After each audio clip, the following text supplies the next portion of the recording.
waan ka soo cararay raadiyo muqdisho iskuma aysan raacin arrintaas nin ka mid wuxuu yiri waa ka soo cararay ninna wuxuu yiri uu sii joog waxaan rabaa shacabka Soomaaliyeed inaan la wadaago sidaan horeba wareysi ugu bixiyay inaan ahaa wariyaha khaaska ah ee ra'iisul wasaarihii markaas jiray Umar Carte Qaalib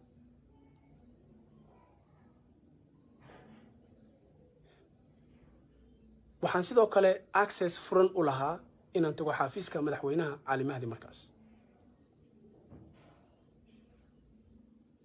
haddii ay sidaas xaqiiq tahay marka nin wariyaa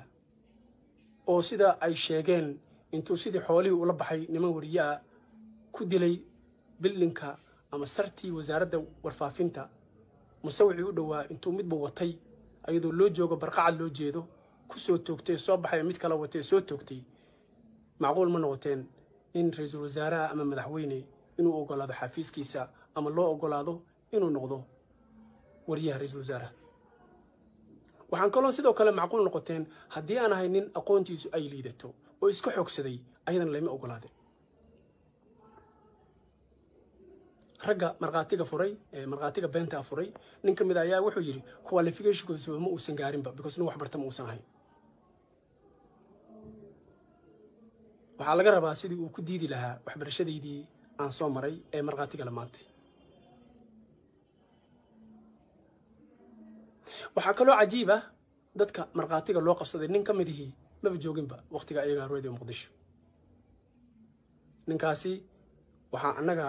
haddaan nahay reer ku nool naga mamnuuca inaan shakhsi magac dhawno annagoo diidan in ay meesha ku dhimato respectability-geena iyo sumcaddeena waxaan u taaganahay inaan saxno dhaqanka taariikhda iyo ummadda Soomaaliyeed waxaan nahay macallimiintii Soomaalida waxaan isu aragnaa inaan nahay macallimiinta Soomaalida waxaan isu arkaa inaan nahay macallin qaranka Soomaaliyeed rabayn waxbaro bulshada Soomaaliyeed sidaa daraadeed iima habboona inaan qof magaciis sheego balse waxaad garan kartaa nin kamid ah ragga marqaatiga furay maalinta dhibkaasi dhacayo sida ay taariikhda ku sheegeen oo la yiri 8 April bay ahayd qofkaasi ma uusan joogin Muqdisho iyo Radio Muqdisho mid waxa marka wax la yaabaa adigoon joogin Radio Muqdisho adoon even joogin Muqdisho inaan marqaati furtilo tiraadid dad budil was something very shameful waxay cadaynaysaa taasi marka beenta iyo waxaas lagu soo eedeeyay inaysan waxba ka jirin waxa uu shakhsigaas qiranayaa in warka loo soo sheegay asagu uusan goobjoog ba ahayn isaga qiranay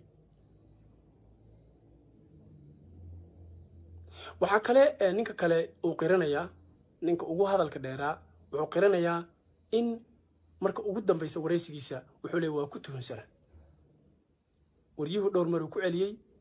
inkastoo wariyuhu laftirkiisu uusan samaynin wareysi cadaalada uu ku celiyay dhowr mar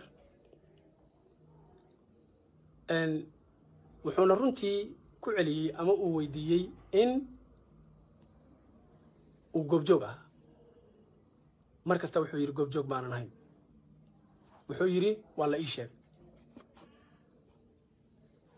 haddii marka ay sidaa tahay haddii loo sheegay marqaati ma noqon karo hore ayaan waxaan idiin yiri waxaa laygu eedeynayaa waan waxba ka jirin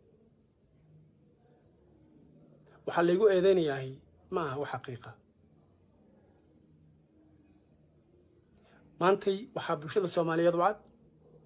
labada qofood iyo saddexda qofood baan dhaho oo la yiri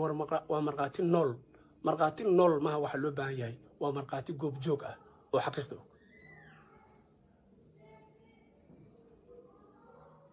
xaqiiqdu walaalahayga Soomaaliyeed ee islaamka ah waa sidaas waxaan kaloo rabaa inaan xuso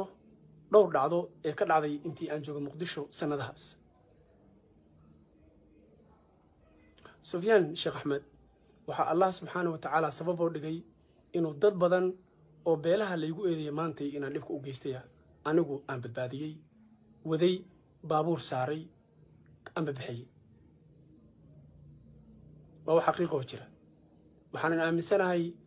way fahamsan yihiin wayna ogyihiin ragga aan warkaas ula jeedo waxaan jeclahay marqaatiga inay furaan maanta waxaqeedu waa sidaas qaar aan uga kacay sariirtayda jiifiyey ilaah baad badbaadiyey laakiin aan anigu aan u ahaa sababta dadka waardiyeynayay radio muqdisho ee ninku markii uu waraysiga bixinayay uu ku tilmaamo mooryaan iyo wixii la mid ahi waxay badbaadiyeen boqolaal qof oo sumcad maanta ay ku leeyihiin Soomaaliya dhexdeeda laguna ogyahay waxay taasi muujinaysaa marka inuu been kale uu sameeyo qofkaas xaqiiqdan uu waxba ka ogay midaas waxaan ugu gudbayaa qaybtii marqaatiga iyo sidii anagu aan ugu talagalnay inaan ayaga u hogaamino oo aan ugu qasabno inay sheegaan been waan ku guulaysanay sababtii aan u sheegay oo aan u iri 17 sano 16 sano jiraana waxay ahayd sidaas maantana waxaa banaanka taala beentoodii waxaad kaloo ka dhadhaminayseen nimanka marqaatiyaalka bixinaya qaarkood inay ku jirto caadifad xanaaq ah iyo been ay ka sheegeen xataa wax waaqici ah oo idinku aad ogtihiin sida nin ka mid ah inuu yiri 4 xaas oo hal mar wada guursaday waxaad ogtihiin taasi inaysan xaqiiq ahayn wuxuu kaloo yiri ma ahayn inuu calanka wax ka sheego haddaan marka intaa iri waxaan rabaa marka inaan u galo arrinta calanka oo runtii ah iyo waxa keenay sababtaan oo dhan sidaan hore idinku sheegaba arrinta calanka waxaa lagu siiyey waxaa lagu siinayaa lacag ee ka har waa diiday inaan lacagta qaato lacagtii iyada ahayd maanta waxaa la siinayaa dadkaas marqaatiga beentaa furay iyaga ayaa qaadanay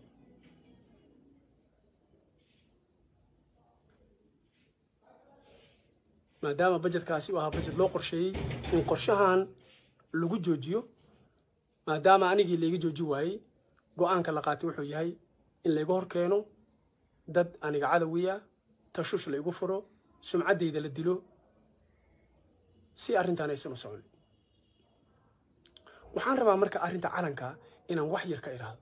waxaan aaminsanahay bulshada Soomaaliyeed inay ka dhargan tahay annagu haddaan reer tal kulan lahay ma u aragna calanku inuu yahay calan qabiil umana bedelaynin inuu yahay calan qabiil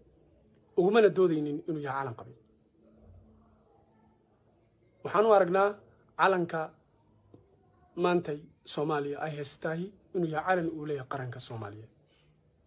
qaabkay rabta baa ku timaad waa ognahay in la ku siray waa ognahay in la ku khiyaamay waa ognahay inuusan run ahayn waa ognahay in ay ku jirto calaamada diina kale lagu caabudo idinkuna maanta waana la ogtiin wax idinka qarsoon ma astaanta qaranka calaamad Kristiyaana ku jirta anagana ma sameyn qof Soomaali ma sameyn oo mana qorna qof sheegan karaa ma jiro ama cawaale ama qof kale ma sheegan karo calanka Soomaaliyana taariikhdiisa banaanka dhignay maantana qof Soomaaliya oo awood u leh inuu nala hor fadhiisto oo nagala doodo oo u difaacayo ma jiro haddii jiro banaanka iskeen laakiin in la caayo ama aniga sumcadeeda lagu ciyaaro ama been la iga sheego waa shay aad u falxun saan hore idinku sheegana arrintaas in la igu sameeyo ma aha wax aniga la ii wado 30 sano ayaa u dhaxaysa maalinta dhacdadan ilaa iyo maantay cidna iguma dhigin mana qarsoonayn anigu caalamkan marayay macalinaan ahaa intaan joogay Mareykanka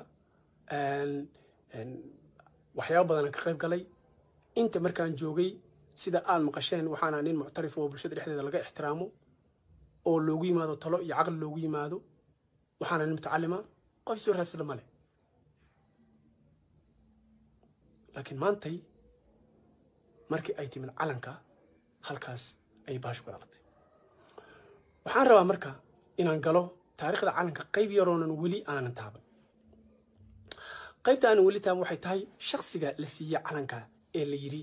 calanku sameeyay waa kuma Hooys Maxamed Cawaale Liibaan aan idin soo koobo taariikhdiisa marka waa muhiim inaad fahamtaan waayo waxay kaloo cadaynaysaa sida naloo siray oo naloo qiyaamay iyo sababta ninkaas loo siiyay abaalka calanka ama credit calanka Maxamed Cawaale Liibaan Muqdisho ayuu soo galay asagoo nin yar wuxuu ahaa darbi jiif taariikhda aa qoraysaa tv-ga Puntland waraysi uu nin ka bixiyey ayaan ka soo xiganay arrintaas waxaa kaloon ka soo xiganay buugaag qoran oo taariikhda Soomaaliya ku qoran sida Dictionary of Somali History and Leaders oo qoran leeyahay maxaa xaaj sida ana misana magacaadana qaldan balse available ah la heli karo talyaaniga waxa uu urursan jiray ilmaha darbi jiifka iyo kuwa agoonta wuxuuna gey jiray iskuulada la yiraahdo missionary schools waa iskuulka ama meeshii lagu barayay in la gaaleeyo ilmaha lana baro say wax u gaalayn lahaayeen waxay la mid tahay Catholic religion marka la yiraahdo sida dugsi quraanka oo kaleeto kaliya maaha in lagu barayo diintii waxaad also practice garaynaysaa waxaad samaynaysaa in aad practice samaysid practice means in aad sujuudid mactabkii inaad dhunkatid inaad samaysid waxa la dhaho trilogy oo macnaha 3 in 1 aad macnaha ku samaysid saddexdii xalka haba ahayd iyo caabitaankii kaleeto practice ko dhan inaad samaysid Maxamed Cawaale Liibaan wuxuu ka soo baxay dugsigaas markuu ka soo baxay dugsigaas wuxuu fluent ku noqday luqadda Talyaaniga shaqadii ugu horeysay markii Talyaaniga sameeyeen ay sameeyay jireen meeshaas wuxuu ka ahaa kabalyeeri inuu geeyo khamriga inuu adeego ayaga inuu ka shaqeeyo shaqadiisa halkaas ah maaha waxaan abuuranayno waa wax qoran oo taariikhda ku qoran Barsavoy markii uu muddo joogay oo loo bogay ninkan shaqadiisa Talyaanigu u bogay waxaa loo qaatay xog hayn inuu u noqdo xafiiskii Talyaaniga uu ka maamulayay gumaysigii Soomaaliya sidaa daraadeed wuxuu qayb ka ahaa wuxuu caawinayay xasuuqayaashii dalka iyo dadka Soomaaliya waa taariikh qoran taariikhana aniga sameeyay maaha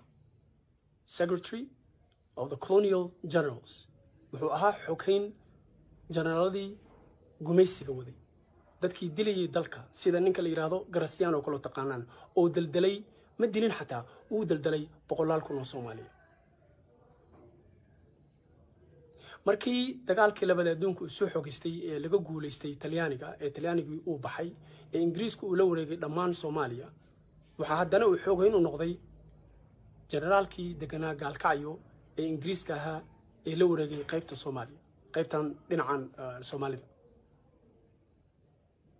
taariikhdiisu marka waxa ay tahay inuu ka soo shaqeeyo baarkaas laba marna uu xooghayn u ahaa caawinayay dadkii gumaysanayay waddankeena waxaa taqaanaan ama aad fahamsantihiin haddaad Soomaali tihiin shakhsiga lagu aamino shaqada noocaasa inuu gacan yaro u noqdo jarnaalkii ama dadkii ama xafiiskii waday gumaysigii iyo xasuuqii waddankeena ee la rabay in la ogaado yaa gaarsiinaya Soomaaliya dawladnimo waxaa ku dooday Ingiriiska iyo Talyaaniga ku loolamay Ingiriiska iyo Talyaaniga markay ku loolameen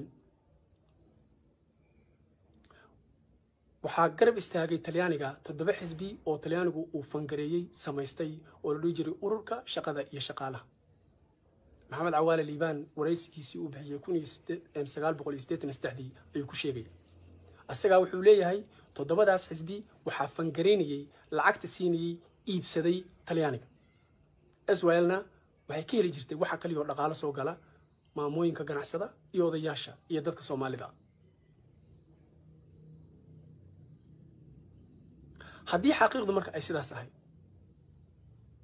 Maxamed Cawaale Liibaana sida taariikhda ku qoran uu ahaa nin u dooda ama ay soo saarteen ururka shaqada iyo shaqaalaha Maxamed Cawaale Liibaan oo hor kacaya ama leader ururka shaqada iyo shaqaalaha waxay u ololeeyeen waxay rabeen ku kalsoonaayeen in 30 sano Talyaanigu uu Soomaaliya si haysto waxay aaminsanaayeen oo Talyaanigu ka dhaadhiciyay in Soomaaliya dawladnimo loogu diyaari karo 30 sano 10 sano inaysan macquul ahayn halka SYL ay ku doodaysay in 10 sano loogu diyaariyo dawladnimo Soomaaliya gacanta loo geliyo oo 10 sano uu ku diyaariyo gumaysiga Ingiriiska sababta ay taas ka wadana waxay ahayd haddii la qaada lahaa fikirkaas waa fikir uu horboodayey cabdullaahi ciise iyo rag la midihii soomaaliya dhammaanteed maanta shanta soomaaliya waxay noqon lahayd hal xabo waayo kulligeed ingiriiska gacanta ugu jirtay halka maxamed cawaale liibaan iyo raggiisu ay ku doodayeen soomaaliya in la gaarsiiyo xornimo ama dowladnimo 30 sano kadib waxayna ahayd dantii talyaaniga saad ogtihiin waxaa lagu dilay waqtiga isaga waxaa la dilay ninkii safiirkii Egypt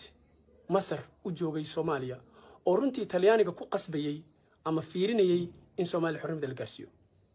raggii dilay waxay ahaayeen rag ka tirsan ururka shaqada iyo shaqaalaha ninkii midida gali in Soomaaliya waa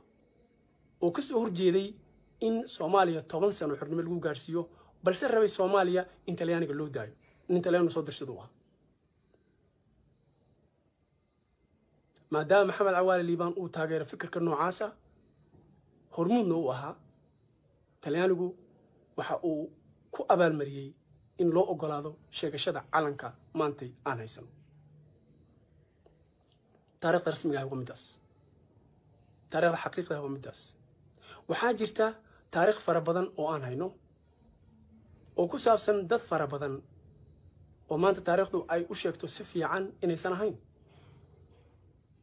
taariikhdaas haddaan reer tala ku nool lahay waxaan qaadanaa go'aan ah inaanan sheegin waayo waxaan u aragnay sheegitaankeedu wax dana oo ugu jirta qaranka Soomaaliyeed iyo dadka Soomaaliyeed inaysan jirin balse inay dhaawici karto ama ay niyadda ka xumayn karto shakhsiyaad Soomaaliyeed oo maantay dadkooda ku dhex jira oo islaam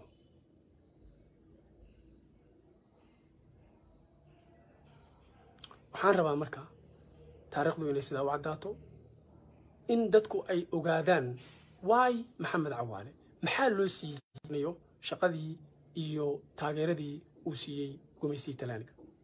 iyo shaqadii dheeradu u soo qabtay intii gumaystu wax suuqay taariikhdu waxay qortaa inuu ahaa nin akademic ma ahayn taariikhdu waxay qortaa inuu ahaa halgame ma ahayn labadaba ma ahayn taariikhda ayaa u diidaysa aniga ma qorin taariikhda ma aan noolay waqtiga isaga waxaan baaritaan ku sameynay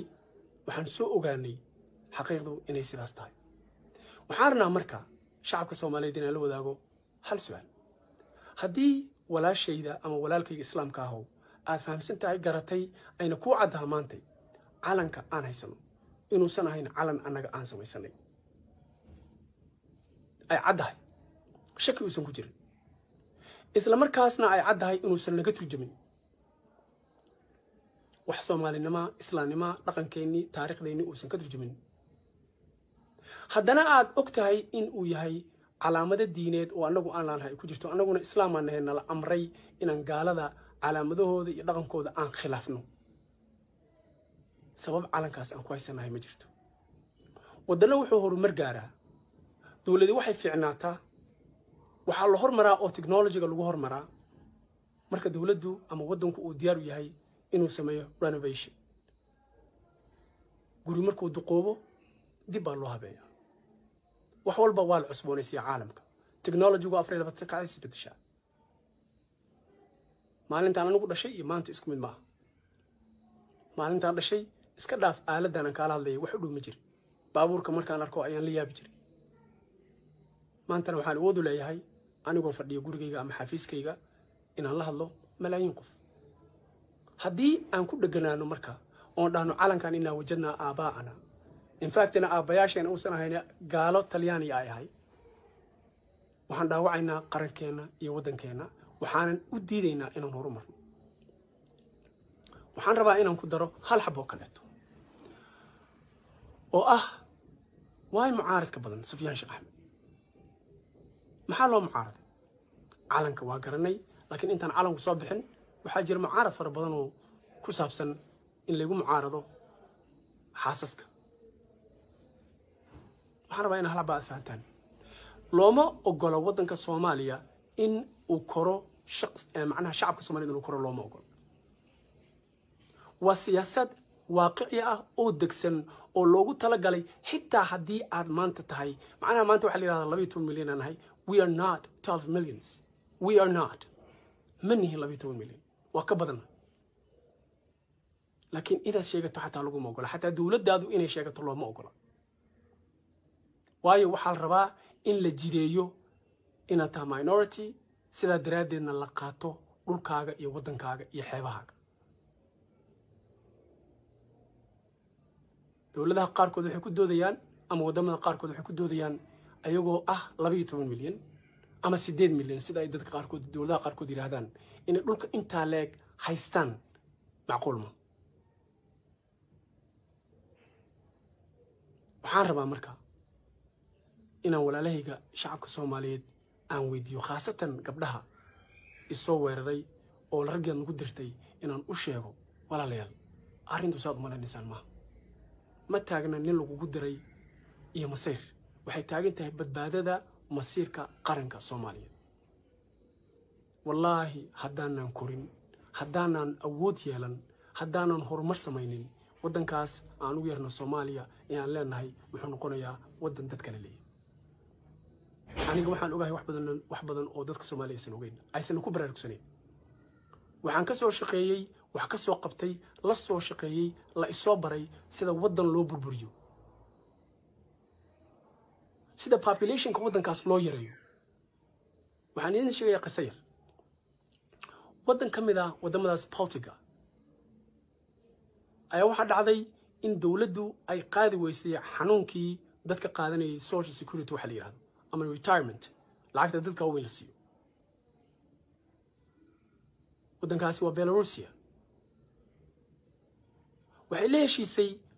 company Mareykan ku yaala ee soo saara sigaarka waddanka sigaarka aad looga caba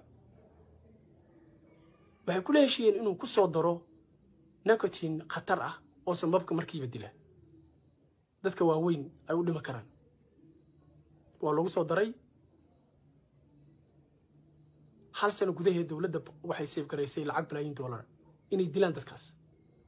waxaa jira marka wax la dhaho social engineering in la engineer gareeyo meesha sida guri loo dhisaa bulshadana xaqiiqdu waxay tahay marka gabadha Soomaaliyeed u heli diintaada u heli dalkaaga u heli danta iyo diinta islaamka ogolow in ninkaagu uu kula guursado ogolow in aad koriso ama aad soo badiso shacabka Soomaaliyeed tiradooda ogolow inaan noqoto gabar islaama oo ku faanta waddankeeda laakiin aan ku faanin leelama guursan karo gaalka iyo gaala jireenku ma ogola inaan badano waa ka xun yihiin waad aragteen dadka iga soo horjeeda oo dumarka ah oo dumar caariyaada waa naga qaawan waa dad xataa diintooda aan la ogeyn waxay tahay sababta ay saas u taana waxay tahay because of dadkaasi waxay xambaarsan fikirkii wada lagu shaqaysanaa waxaan rabaa marka meesha ugu dambaysa inaan ku daro hal shay dhawaan waxaa la sameeyay account badan oo Facebook iyo all the social media oo lagu sameeyay magaca ama tala ku nool ama aniga magacayga shakhsiyan Sufyaan Sheekh Axmed